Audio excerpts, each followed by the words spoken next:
নবীর এই কবরের বয়ান শোনার পর হাউ মাউ করে চোখের পানি ফালাইয়া কান্নার আওয়াজ।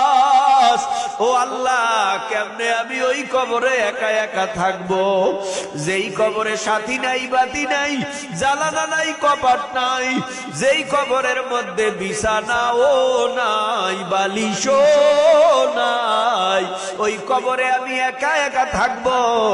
এই যে কঠিন শীত চলে গেল, অনেকের মা কবরে ঘুমাইয়া রইছে, অনেকের বাবা কবরে ঘুমাইয়া রইছে।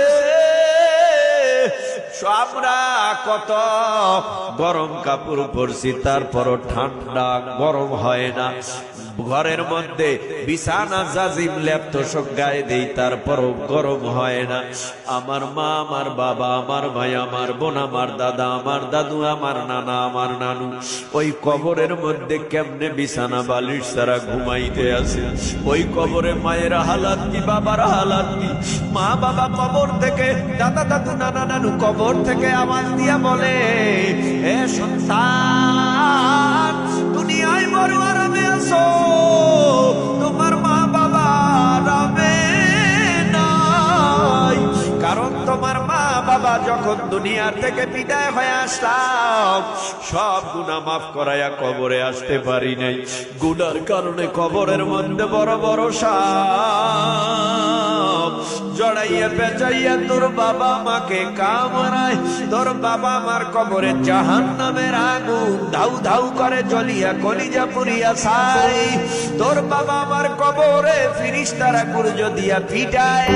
গুনার কারণে তোরা আজকে মাহফিলে গেছো, নামাজ আদায় কইরা তোর মা বাবার জন্য দোয়া কর। তোদের দোয়ার ফসলে আল্লাহ তোর মা বাবারে মাফ করে দিবে।